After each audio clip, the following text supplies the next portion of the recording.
Wali syarat nyifati Allah yang permanen.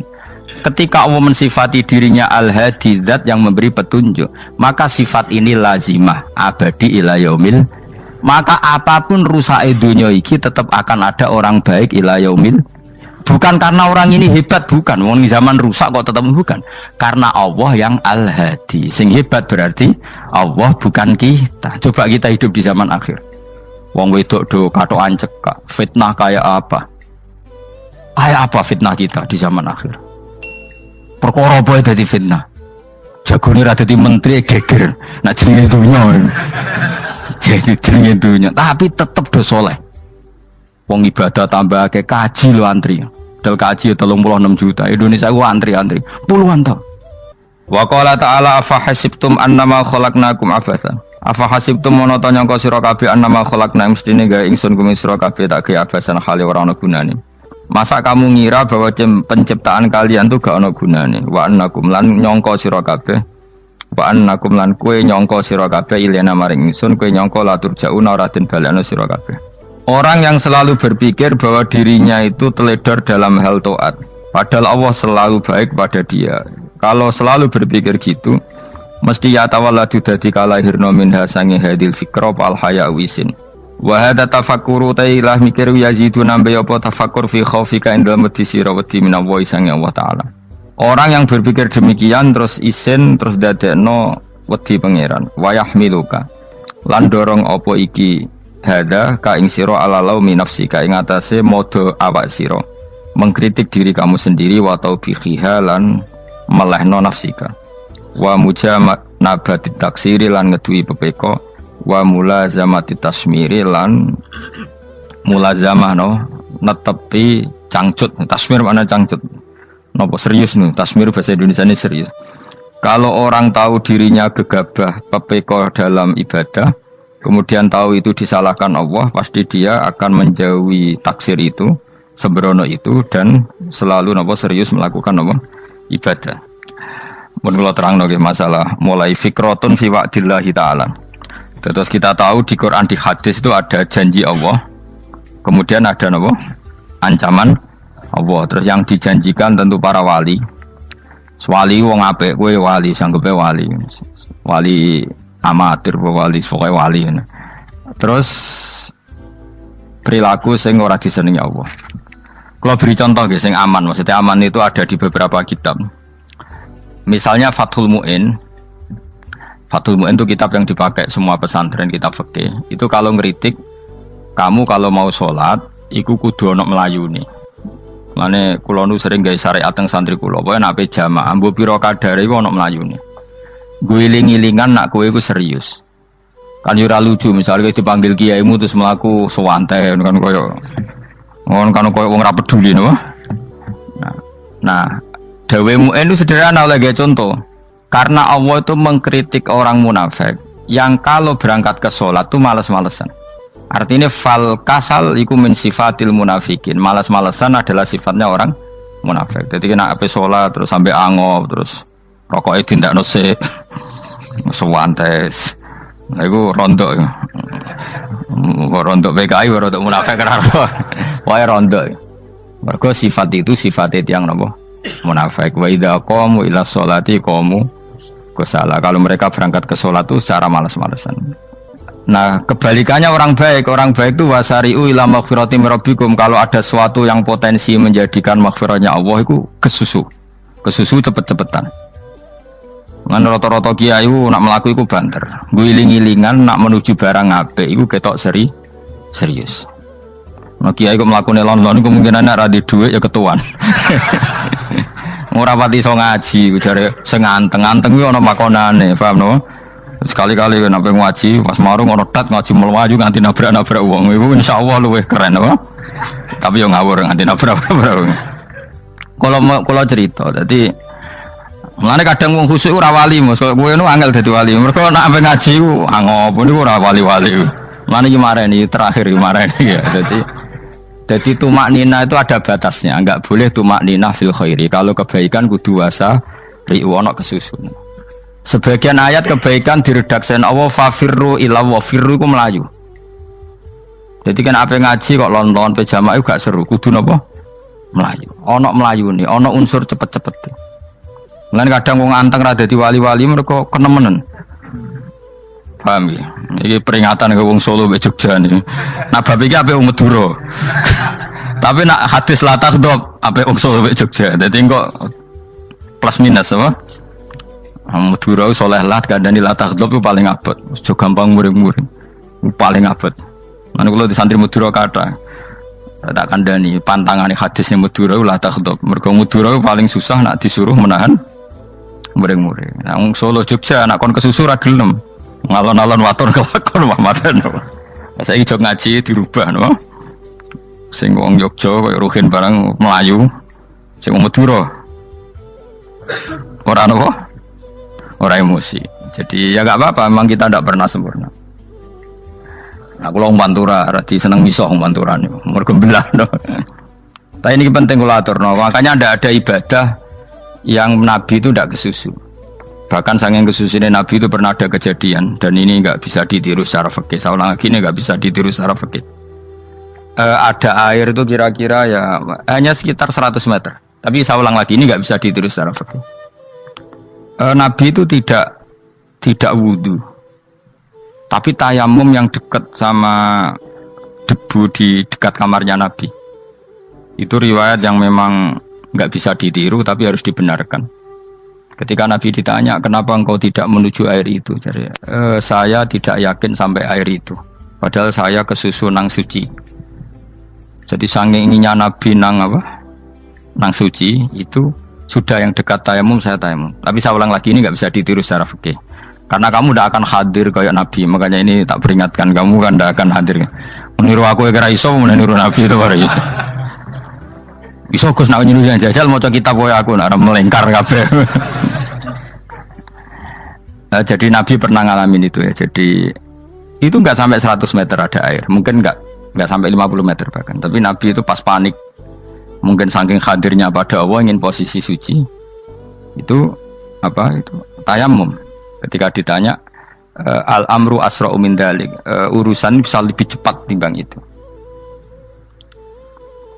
Saya pernah ngalami seperti itu tapi tidak se ekstrim tayamum. Wudu pakai aqua, pakai. Jadi saya pernah di mobil, kemudian saya pas usul mobil tak suruh berhenti terus saya wudu pakai air aqua. Padahal ya dekat masjid ya dekat. Karena kadang tadi kepanikannya orang-orang dekat Allah itu beda. Itu pokoknya butuh asro, butuh melakukan sesuatu yang cepat. Ada contoh lagi yang lebih ekstrim. Ada ulama punya baju dua. Karena orang Arab kalau pakai pakaian kan celana terus sarung baru jubah. Makanya orang Arab itu biasa pakai lafaif berlapis-lapis pakaiannya.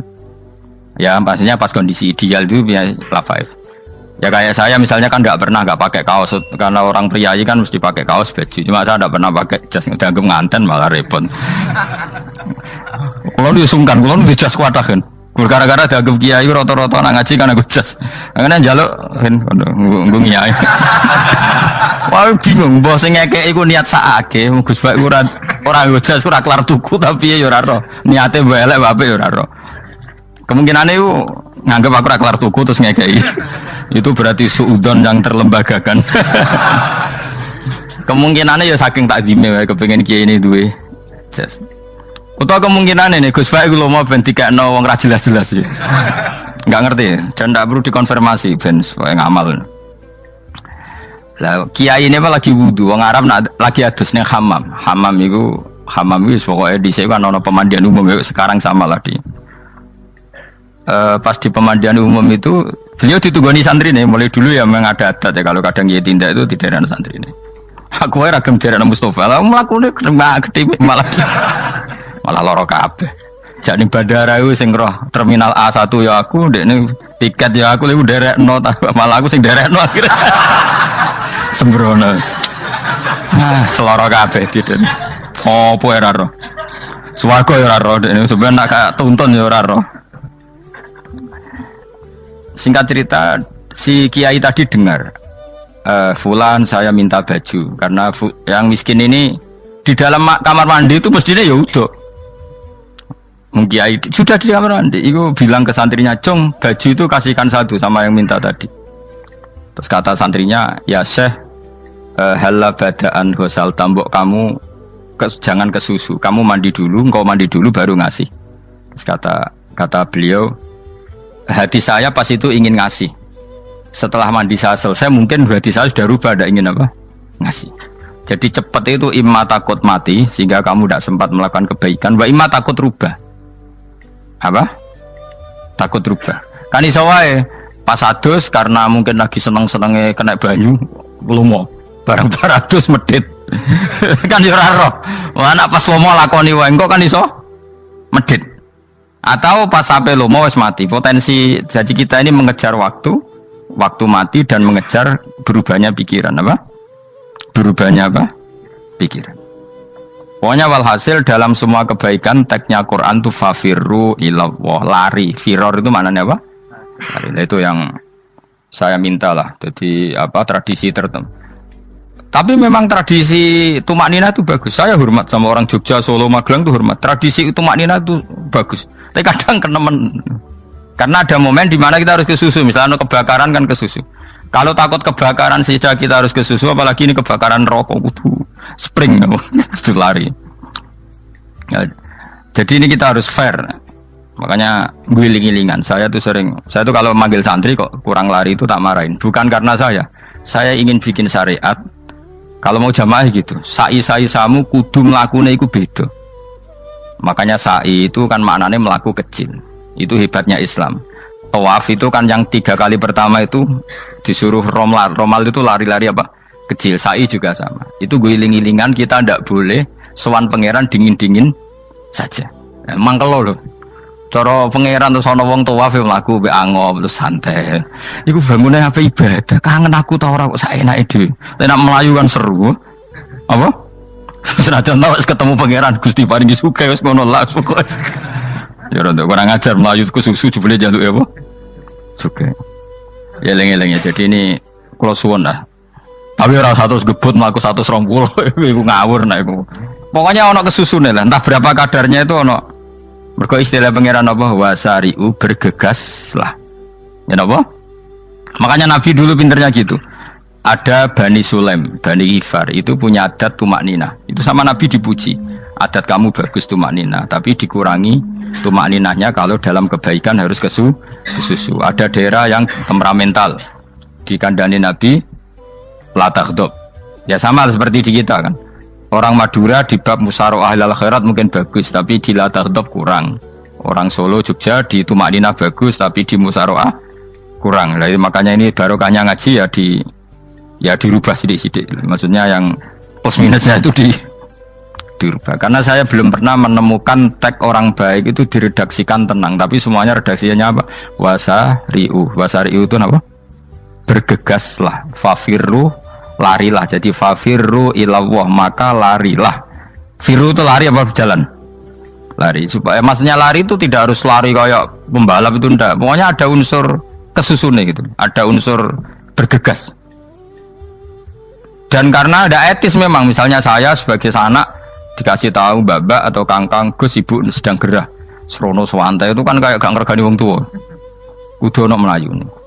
Nah di sini ini maka diredaksikan di semua riwayat Nabi itu kalau jalan wa idza masa, Nabi kalau jalan itu fakaan namayan hattu min sobabinir takoh. Semua dibak menerangkan apa Nabi kalau jalan itu seakan-akan turun dari tangga. Maknanya cepet. Fakaan naman hatto min sobabinir takoh. Jadi Nabi kalau jalan itu cepet.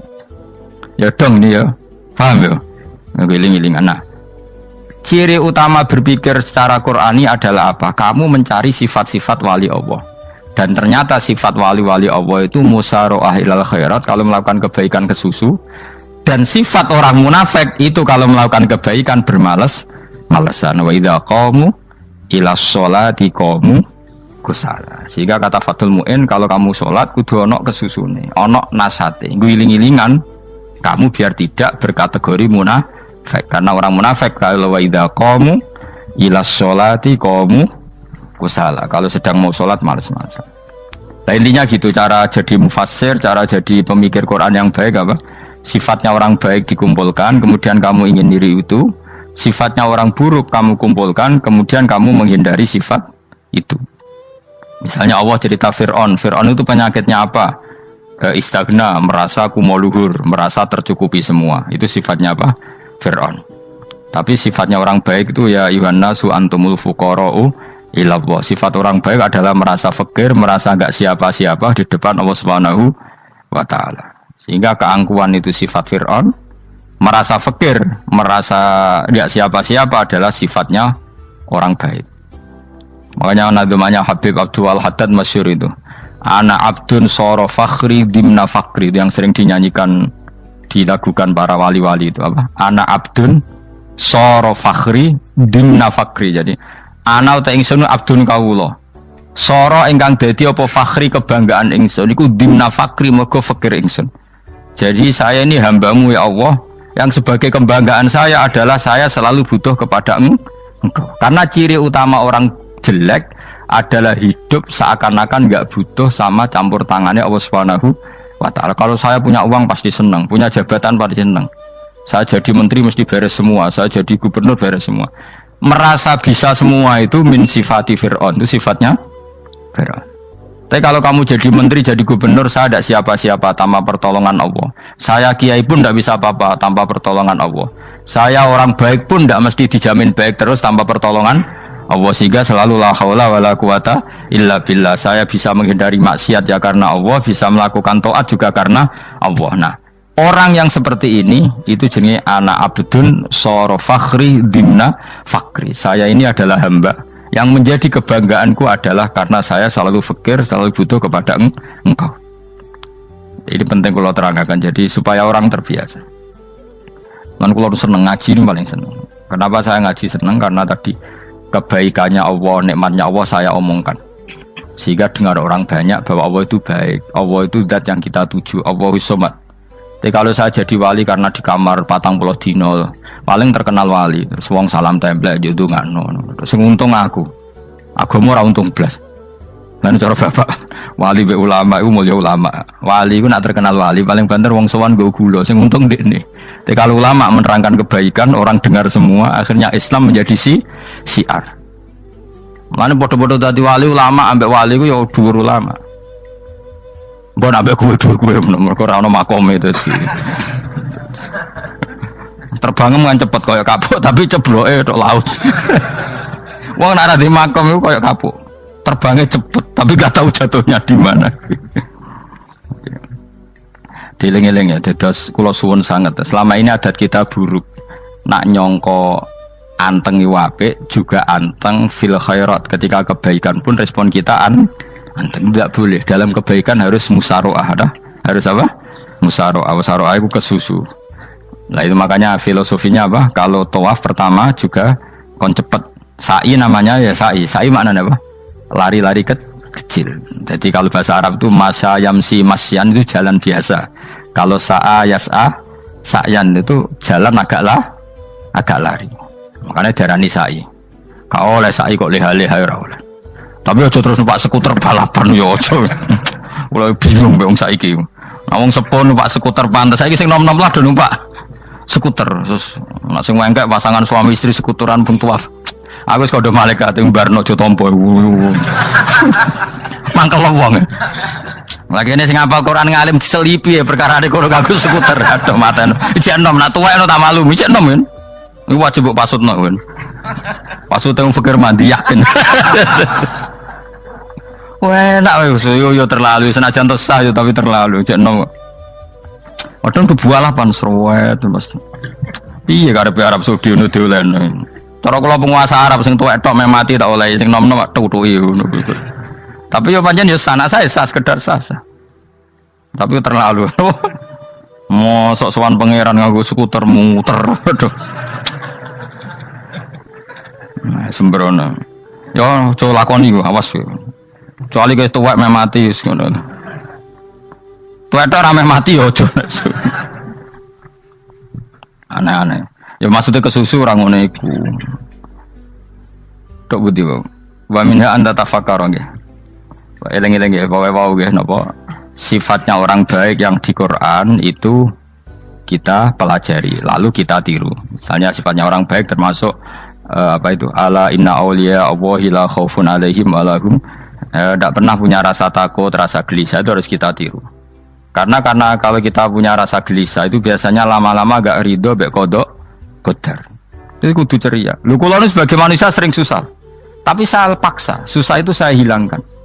Karena kalau saya rasakan susah terus, lama-lama saya agak ridho, bek kodok, kodar. Makanya saya paksa, seneng, tak paksa. Sesuai kulino. Nganti kalau saat ini kira iso susah. Di murid kira jelas sudah iso susah. Sangking apa? Nah kiai kan susah. Aku di murid wakil, Gus tua kita air serah jelas. Goblok cara aku kiai ngono. Ora usah ngono. Zaman akhir ana wong ngaji go kitab wis hebat. Ana ngrungokno ngaji wis hebat. Ana ora paham tekone majelis wis hebat. Lah nek paham teko kan wajar, kira paham kok teko kan luar biasa. Nak ana penikmat ngaji paham biasa. Ini enggak paham kok teko. Wae guyu iso. Guyu hebat itu, hebat. Hebat. Nah, ono menteri dilantik guyu wajar, lu ora menteri ra kok guyu.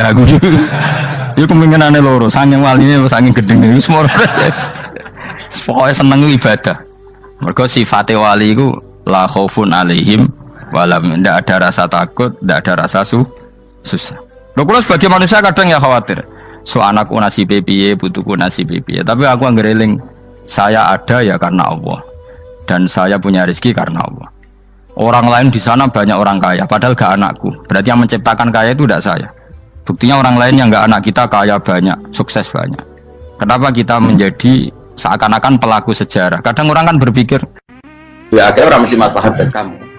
Pas minta itu karena tomak kamu, hadun nafsi kamu, serakah kamu, tapi gak tahu diri, pantas taura dengan permintaan. Kalau gue misalnya Julmo jadi wali, iso Allah tersinggung.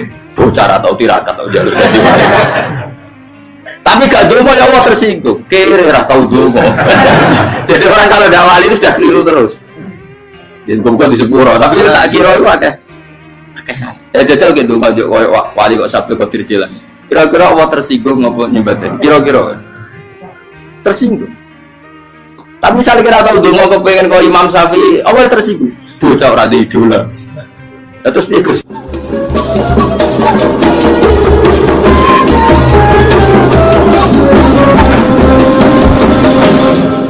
Artinya gini loh, ketika manusia mengatakan mampu, itu ada sekian hal yang manusia itu tidak ikut melakukannya, tidak ikut menciptakannya.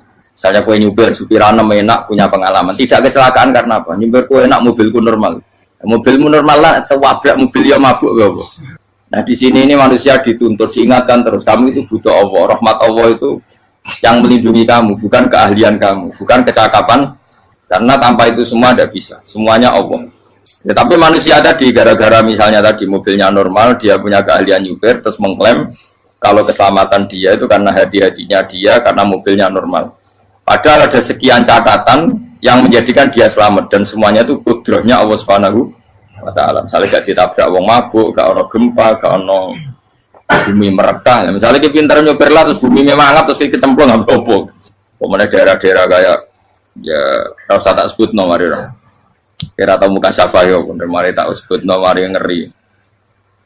Intinya Indonesia ora aman, tapi kita tenangai satunya ora aman kabeh, ora sing aman. Ora usah kuwatir dikuwi faksi, ora usah kuwatir meteor jatuh, kabeh ya potensi napa? Potensi semua. Sehingga ini sedikit saya ijazahkan. Suatu saat kata Rasulullah, saya yang Mu'ad melihat kamu hanya sejengkal di depan para ulama ketika nanti di akhirat. Terus Mu'ad tanya, Rasulullah tanya, kenapa kamu hanya satu jengkal dengan derajatnya para ulama ketika sowan Allah? Terjawabnya Mu'ad, kamu punya amal apa? Terjawabnya Mu'ad, ya Rasulullah, saya tidak pernah melangkahkan satu kaki, kecuali saya tidak pernah yakin apa bisa melangkahkan kaki yang satunya. Dan saya tidak pernah mengunyah satu makanan, kecuali saya juga tidak pernah yakin apa bisa menelannya. Dan saya tidak pernah bernafas satu nafas kecuali saya tidak yakin apa bisa nafas berikutnya. Saking dia tergantung ta'aluk semuanya sama kudrahnya Allah Subhanahu wa Ta'ala. Lalu kita ini kan sok. Kalau makanan sudah di depannya kayak pasti bisa makan. Kalau dia sudah sehat jalan seakan-akan pasti bisa meneruskan. Padahal 0, sekian detik gue melaku dihantam mobil ya selesai. Misalnya stroke ya selesai, tidak bisa jalan. Sehingga para wali-walinya Allah itu orang yang filah gotin min lahadotagi, setiap kedipan dia, setiap perilaku dia itu hanya ta'aluk ambil Allah Subhanahu wa ta'ala. Itu yang disebut ya ayyuhannasu antumul fuqara'u ila. Nah, kemudian resiko makom ini, ya semua makom tak ada resikonya. Resiko makom ini itu biasanya dia lupa doa. Kenapa lupa doa? Karena doa itu terdefinisikan. Tak wari ilmu hakikat, harus rumah serah paham lah, tak ulang no. Ya resiko ilmu saya ingatkannya. Ilmu itu kan ada dua. Ada ilmu yang karena didefinisikan, dan itu akhirnya menjadi masalah. Sebenarnya ilmu itu tidak perlu definisi. Kedua, ilmu yang kita rasakan. Misalnya gini, kalau sama saya tanya, kamu pernah nggak minta jadi punya uang banyak? Nggak, tanya, pernah nggak minta? Terus artinya minta itu apa? Terus kita mendefinisikan, menengadahkan tangan, bilang ya Allah, saya minta uang banyak, saya minta ingin beli mobil. Itu namanya apa? Tidak jauh saja. Doa kan? Itu kesalahan kita. Kesalahan kita mendefinisikan doa itu, misalnya menengadahkan tangan dan memohon dan menyebutkan permohonannya itu terus disebut doa. Nah, tapi kalau menurut Allah, sistem tubuh kamu yang menghendaki punya mobil, sistem tubuh kamu yang ingin punya uang banyak, reaksi tubuh kamu yang terhinakan karena ditagih orang atau butuh uang, ini menurut Allah ya sudah kamu itu peminta-minta. Saya ulang lagi ya. Sehingga menurut Allah kamu minta tidak minta ya tetap berstatus peminta, pengemis. Nah, orang-orang yang sudah wusul, meskipun itu kondisional ya, tidak selalu. Itu ya dia pikirannya menengadahkan tangan apa enggak ya sama saja tubuhnya merasa minta, sehingga dia tidak perlu mengekspresikan minta. Nah, terus orang yang fikih bilang seperti itu tuh sombong, wong kok gak tahu dungo. Sebetulnya keliru vonis orang fikih. Bagaimana mungkin dikatakan sombong? Dia reaksi tubuhnya, elemen tubuhnya sebetulnya meminta. Dia tidak berkategori meminta karena ilmu kadung didefinisikan kalau minta itu yang seperti ini. Itu kan lama. Nanti kalau suatu saat Indonesia yang kuasa itu terlalu NU atau terlalu yang tidak NU, lama-lama ada definisi. Misalnya yang dikatakan tahlilan itu apa? Ya bid'ah, Nabi tidak pernah tahlilan. Sahabat tidak pernah nahlilin Nabi. Malah nanya kaji Nabi jadi tahlil. Mana nih tahlilan jalukno sepuro mayit, kaji Nabi jalukno sepuro.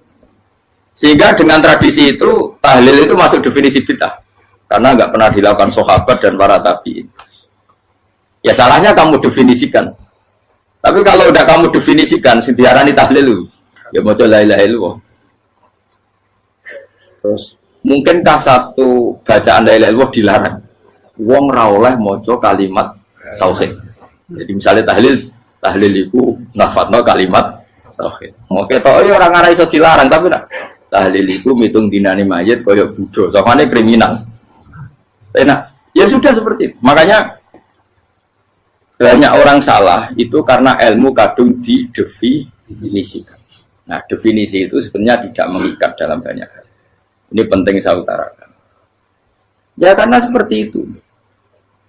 Makanya itu masalah-masalah besar antara kita dan firqah-firqah yang lain, masalah ahli sunnah, terus masalah yang lain-lain. Memang ya sudah seperti itu.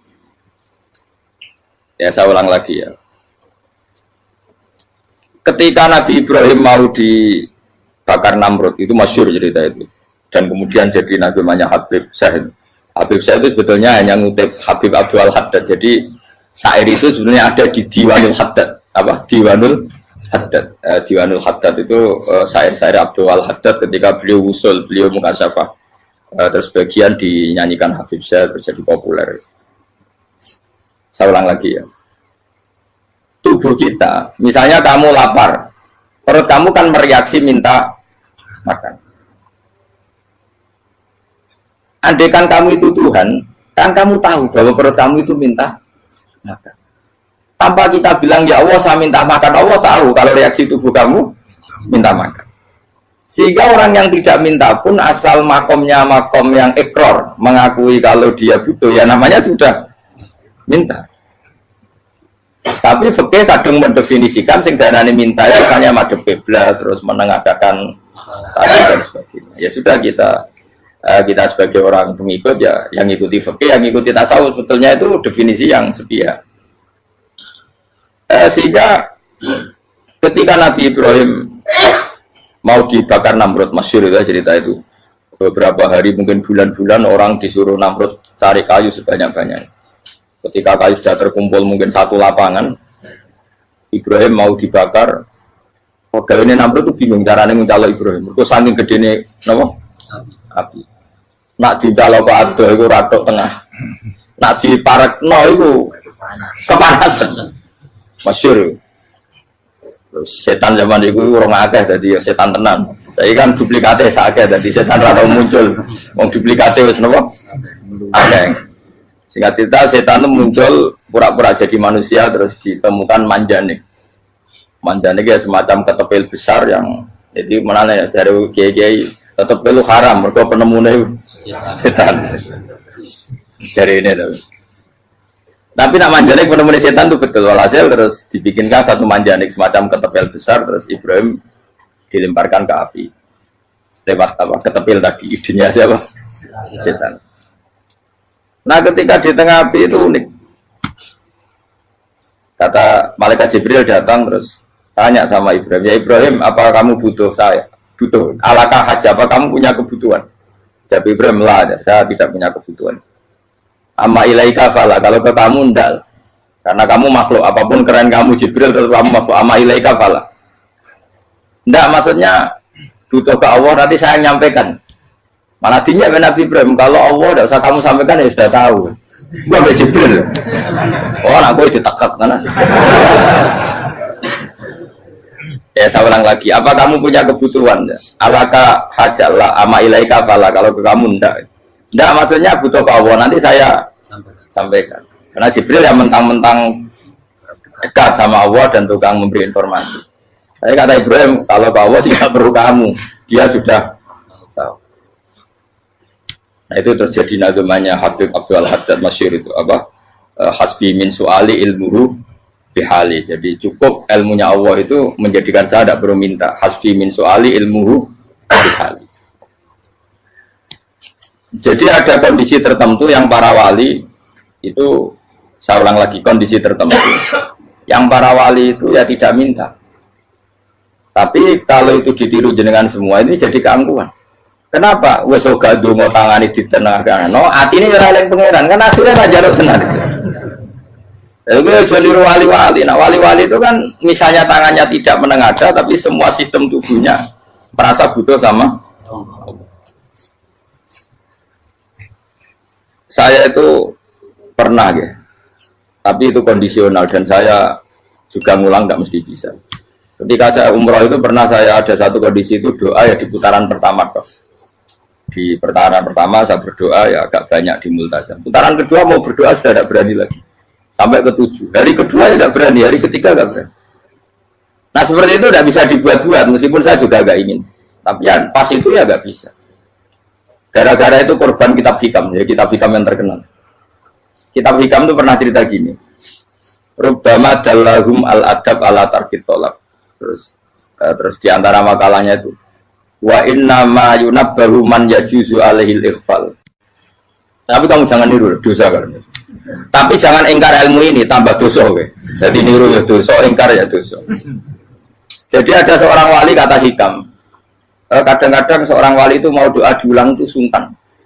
Kenapa? Yang perlu diingatkan itu yang potensi lupa. Allah kan masih ingat doa kemarin. Lalu gara-gara saya sebelum umroh itu mensinau kitab hikam agar aku dulu. Ya Allah, sing tak dungani ini ece eling kok tak eling nomene. Jadi wa inna ma yunabbahu man yajuzu alaihi, yang bisa diingatkan hanya orang yang potensi lupa. Sementara Allah tidak akan. Tapi kan akhirnya doa eling. Ya Allah kayak kemarin. Hari ketiga ya Allah kayak. Makanya menurut saya ilmunya orang hakikat itu juga dari sisi kriminalnya karena ya tadi. Tapi kamu ingkar ya keliru. Memang Allah nggak mungkin. Lupa ngapain kamu ingatkan? Makanya menurut saya Allah itu mandat terbaik, benar-benar Rahman Rahim. Mestinya nak Allah terbaik itu mau bedino malah ngamuk. Lah aku lagi tapi mbok ilang eling dong. Tapi Allah itu maklumi ya, dengan kekeliruan. Kita ini kan selalu keliru, donga terus juga keliru sebetulnya. Karena seakan-akan kan mengingatkan seseorang yang mungkin lupa. Wong Allah tidak pernah lupa kok, kamu ingetin terus. Atau kamu menggurui Allah, yaitu ya Allah nang sebadani kalau di duake, padahal nggak mesti maslahat bagi kamu. Duake orang mesti maslahat bagi kamu. Maka ada sekian contoh yang wali itu dibully pangeran. Saya sering cerita, banyak cerita wali itu dibully pangeran, digarap ya pangeran. Ini gara-gara salah itu. Saya pernah cerita dan itu ada di hikam di kitab itu. Itu ada. Ada wali itu tukang hamal, hamal itu manol di pasar itu tukang angkut. Jadi kalau ada orang bawa barang berat diangkut dia, terus misalnya ke kalau dulu mungkin ya ke kereta atau ke singkat cerita terus diupai. Setelah dapat apa dia pasti pulang karena dia hanya butuh makan satu piring karena dia tirakat makan satu piring untuk ibadah 24 jam. Singkat cerita dia ngeluh ya Allah, kamu tahu, engkau tahu saya ini pecinta engkau, saya ini hanya butuh makan satu piring untuk kuat sholat.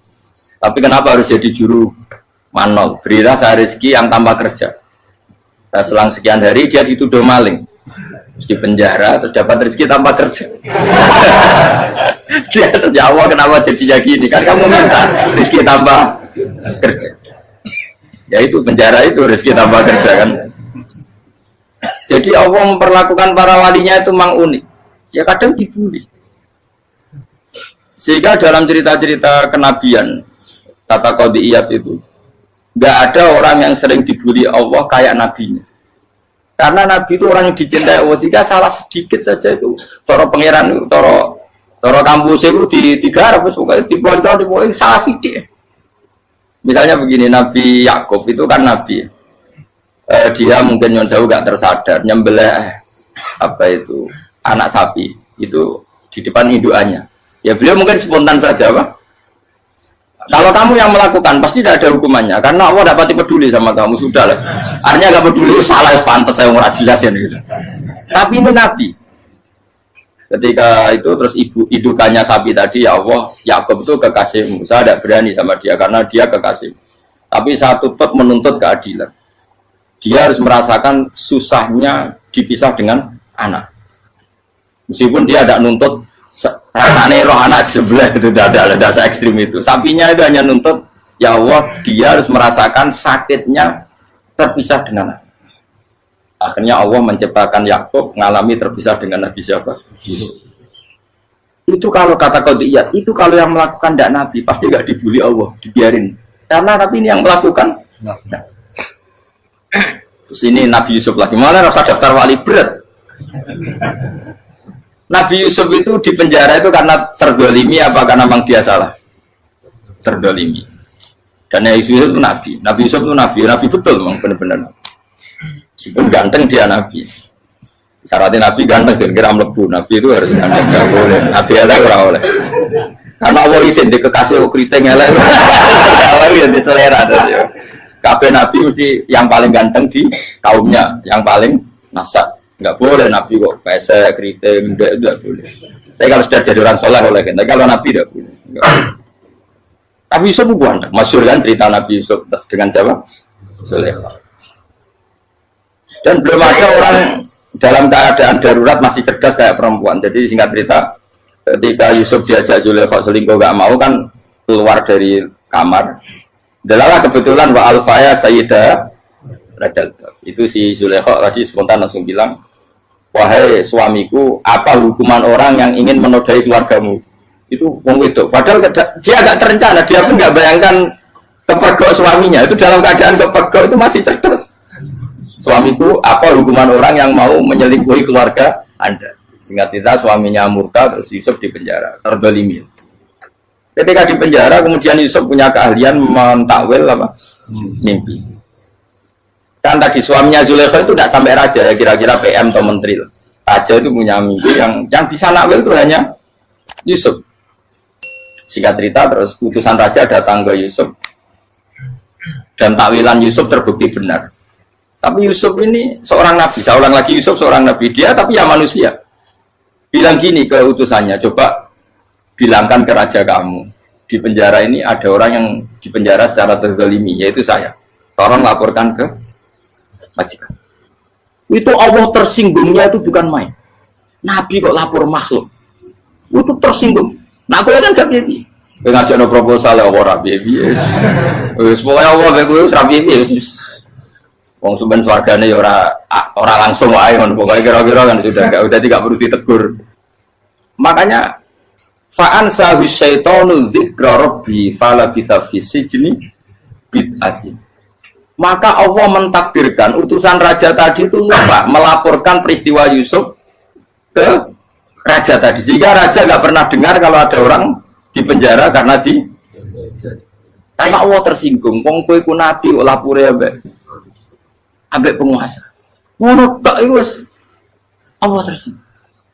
Karena dia nabi, nggak boleh nabi lapor makhluk. Jadi Allah itu dengan nabi itu sangat-sangat sensitif. Sangat-sangat sensitif. Ya begitu. Terus kita yang terkenal, meskipun ini nggak ada di Quran, Nabi Musa. Nabi Musa itu pernah sakit gigi karena dia mentang-mentang kalimullah, orang yang sering komunikasi dengan Allah, minta ya Allah, tolong tunjukkan obat gigi saya itu apa. Singkat ini sama Allah dikasih tahu, kamu ngunyah suket ini, gitu. rumput ini kamu kunyah nanti pasti sembuh. Karena resepnya dari Allah ya pasti mujarab, kan nggak kok dokter. Singkat ini dikunyah terus sembuh. Suatu saat dia sakit gigi lagi, nggak konsultasi lagi karena masih punya resep tadi kopian apa resep. Nah, dia datang nyari suket yang sama dikunyah tambah sakit. Tanya sama Allah, ya Allah ini kan resepnya yang sama, kenapa tambah sakit? Kata Allah, kamu itu kekasihku. Orang nak sing ngobati ku aku ra suket sembrono. Semenjak itu Nabi Musa pernah resep lagi sudah. Andaikan tuh kamu, pasti Allah juga nggak tersinggung. Makanya kata Qadiyah, kenapa para nabi sering ditegur itu bukan karena Allah murka, nabi itu beda. Jadi kesalahan kecil atau apa-apa yang menurut kita ada salah itu untuk nabi salah. Makanya di ahli sunnah ada kaidah apa? Mimba bi hasanatil abror sayyi'atul muqarrabin. Pernah dengar kaidah apa? Mimba bi hasanatil abror sayyi'atul muqarrabin. Sesuatu kalau dilakukan umumnya orang itu hasanah atau kebaikan, tapi kalau dilakukan para nabi itu salah. Karena apa ya, saking dekatnya dengan Allah. Saya ulang lagi apa? Mimba bi hasanatil abror sayyi'atul muqarrab. Jadi nabi itu beda. Nah, para nabi itu orang-orang yang mengalami fikir yang doa resmi kayak siapa tadi? Definisi fikir ya sering. Kayak definisi orang tasawuf yang sering. Sehingga ketika Nabi berdoa, ya memang secara disiplin ilmu yang namanya berdoa ya minta Allah dengan mengadakan tangan. Ketika nggak berdoa, karena Nabi sadar Allah tidak perlu diingatkan lagi, pasti masih ingat. Jadi dua-duanya benar terus. Makanya Nabi itu lam yazal fitaroki, Nabi itu selalu naik derajatnya. Karena pas minta ya benar, pas tidak minta ya. Tapi kamu jangan niru dosa kan. Tapi jangan ingkar ilmu ini, tambah dosa. Jadi niru ya dosa, ingkar ya dosa. Jadi ada seorang wali kata hikam, kadang-kadang seorang wali itu mau doa diulang itu sungkan. Kenapa? Yang perlu diingatkan tuh yang potensi lupa. Allah kan masih ingat doa kemarin. Lalu gara-gara saya sebelum umroh itu mensinau kitab hikam, agar aku durung. Ya Allah, sing tak dungani ini aja eling, kok tak eling nomene. Jadi wa inna ma yunabbahu man yajuzu alil fal, yang bisa diingatkan hanya orang yang potensi lupa. Sementara Allah tidak akan. Tapi kan akhirnya doanya elik, ya Allah kayak kemarin. Hari ketiga ya Allah kayak. Makanya menurut saya ilmunya orang hakikat itu juga dari sisi kriminalnya, karena ya tadi. Tapi kamu ingkar ya keliru. Memang Allah nggak mungkin lupa, ngapain kamu ingatkan. Makanya menurut saya Allah itu mandat terbaik, benar-benar Rahman Rahim. Mestinya nak Allah terbaik itu mau bedino malah ngamuk. Ya aku hanya tapi gue hilang dong. Tapi Allah itu maklumi ya, dengan kekeliruan. Kita ini kan selalu keliru, dungo terus ya keliru sebetulnya. Karena seakan-akan kan mengingatkan seseorang yang mungkin lupa. Wong Allah tidak pernah lupa kok, kamu ingetin terus. Atau kamu menggurui Allah, yaitu ya Allah langsung badani kalau dia diake, padahal nggak mesti maslahat bagi kamu. Diake orang mesti maslahat bagi kamu. Kalau kamu turun terus, pas minta itu karena tomak kamu, hadun nafsi kamu, serakah kamu, tapi nggak tahu diri pantas taura dengan permintaan. Kalau gue misalnya dulu mau jadi wali, iso Allah tersinggung, bocor atau tirakat atau dia harus jadi wali. Tapi gak dongo ya Allah tersinggung. Kira ora tau dongo. Jadi orang kalau tidak wali itu sudah keliru terus. Jadi kok di sepuro, tapi tak kira itu akeh. Ya jajal gitu ngajak wali kok Sabtu kok dirjilan. Kira-kira Allah tersinggung ngapa nyembah? Kira-kira tersinggung. Tapi misalnya kira tahu dongo kepengen kok Imam Syafi'i, Allah tersinggung. Bocah ora di idola. Ya terus piye Gus? Ya piye kadung salah biasa wis. Wis bakat salah no. Bakat salah. Wis dongane sing gampang gak mesti bener. Rabbana dzalamna anfusana wa lam taghfir lana wa tarhamna lanakunanna minal khasirin. Tak pernah punya kitab dan kitab itu menurut saya luar biasa. Bahkan ketika adu bully itu, adu cara mahasiswa itu kayak pelonconan itu. Nabi sama Nabi pengiran gitu dan itu sekali yang satu salah melakukan disiplin ilmu sampai pengiran itu degradasi. Dan Allah memang mengancam gitu. Kalau kamu melanggar ini, la ahbiton namin diwani nubuah. Nanti la amkuan namin diwani nubuah. Kamu saya hapus dari buku kenabian. Tes-tesannya ya lucu, pilihannya begini. Kata Nabi Musa kan ditanya. Ketika dia khutbah ditanya orang, siapa orang paling alim ya Nabi Allah? Sekarang orang paling alim itu siapa? Nabi Musa jawab, saya kan. Jadi Allah tersinggung karena wong kok berarti ini bodoh. Tapi ada kan Nabi Musa kok jawab Fauzi, salah, tambah salah meneh. Atau enggak Furukan, malah salah meneh. Tapi jawab Musa ya salah. Saya Gusti, saya kan. Orang paling alim siapa? Saya. Allah memperingatkan Musa, ada seseorang yang lebih alim ketimbang kamu. Coba kamu harus ketemu dia. Ketemu dengan cerita ketemu Nabi siapa? Khidir. Terus dalam 3 sesi ini, 3 babak ini buli-bulian. Nabi Khidir itu dalam 3 babak ini selalu kelihatan salah.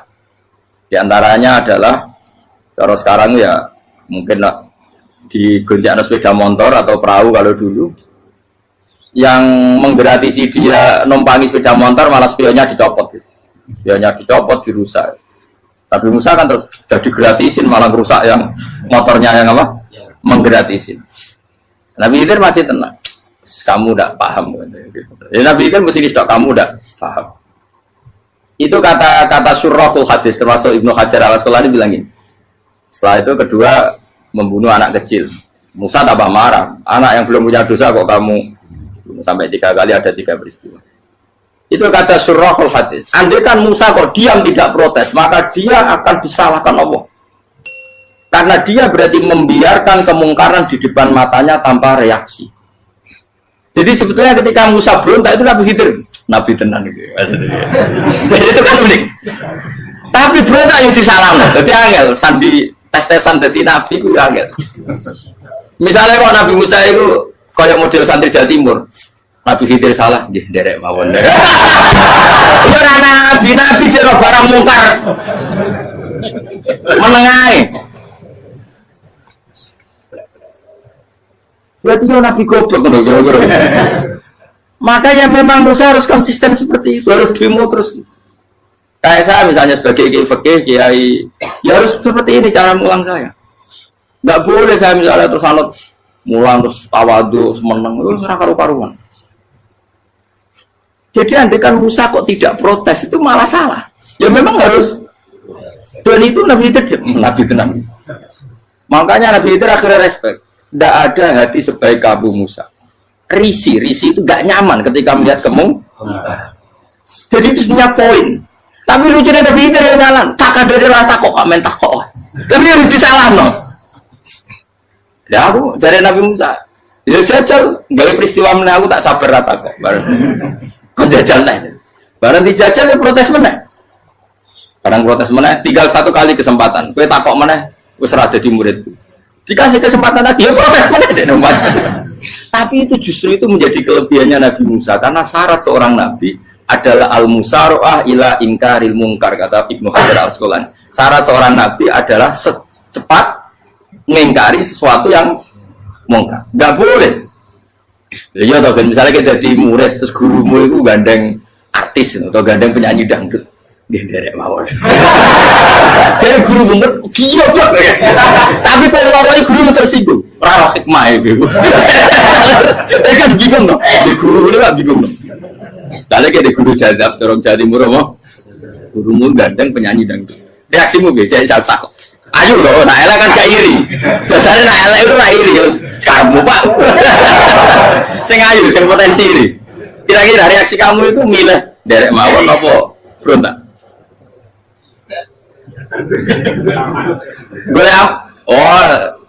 Nak gurumu wong alim, mesti nak pasti meneng.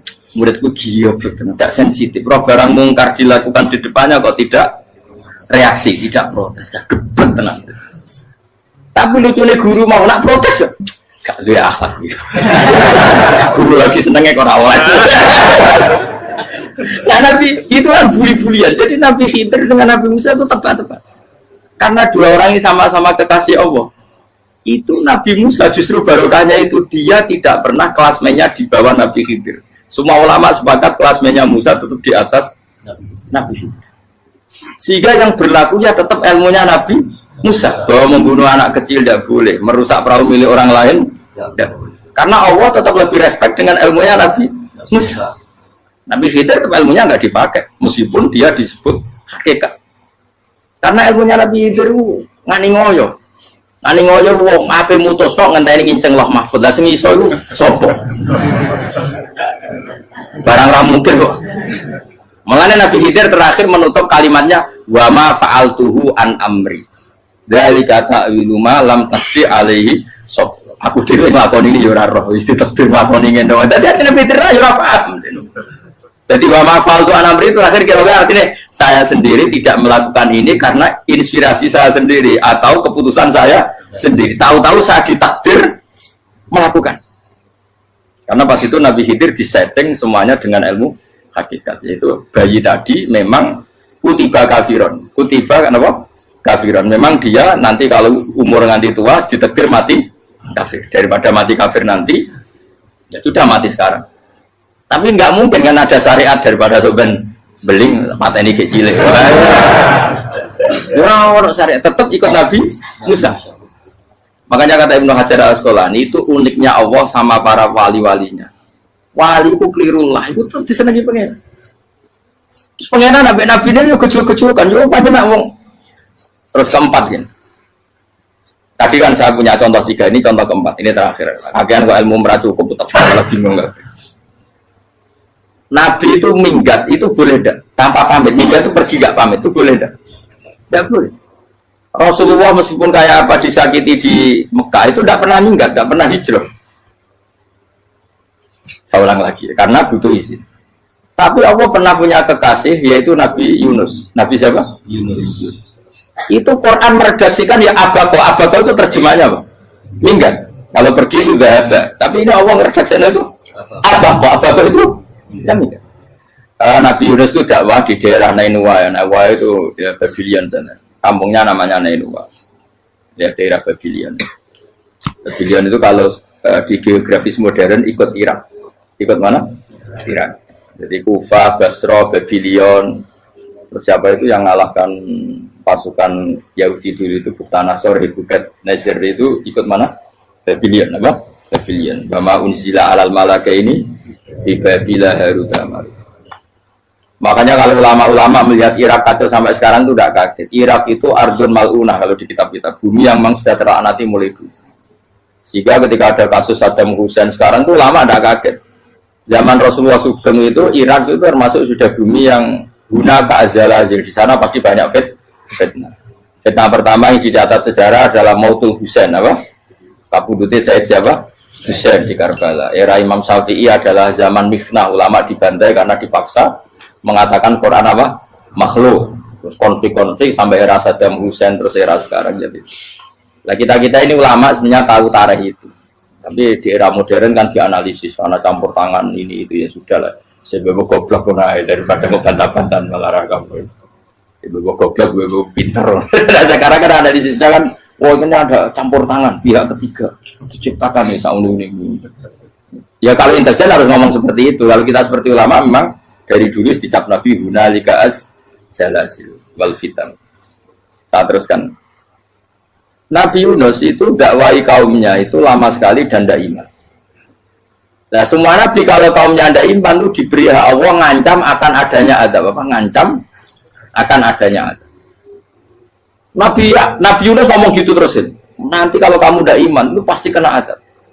Anggap saja dia ngancam gitu sudah berbulan-bulan. Singkat cerita, azab baru tinggal 3 hari lagi. Ayo nang iman, tinggal 3 hari lagi. Ya kira-kira dia ngomong misalnya Ahad, berarti Ahad, Senin, Selasa. Atau kamu milih Selasa, ya Rabu, Kamis. Singkat cerita Ahad itu dia gak kuat. Wah, semuanya kurang tolong dino kaumku tetap orang iman. Mantel asal, minggat deh. Minggat ya, jadi mau minggat kan nggak punya tujuan, so asal pergi jauh saja. Ada perahu, sekenanya dia naik saja. Namanya minggat nih. Kalau bawa bekal terencana, bawa visa, paspor kan plesir namanya. Jadi minggat itu ya enggak, ya sekenanya nggak persiapan. Singkat cerita sampai ikut perahu nelayan tadi, terus zaman itu ya ada mitos kalau ada gelombang yang nggak wajar pasti ada orang minggat. Terus ditanya siapa yang minggat, Nabi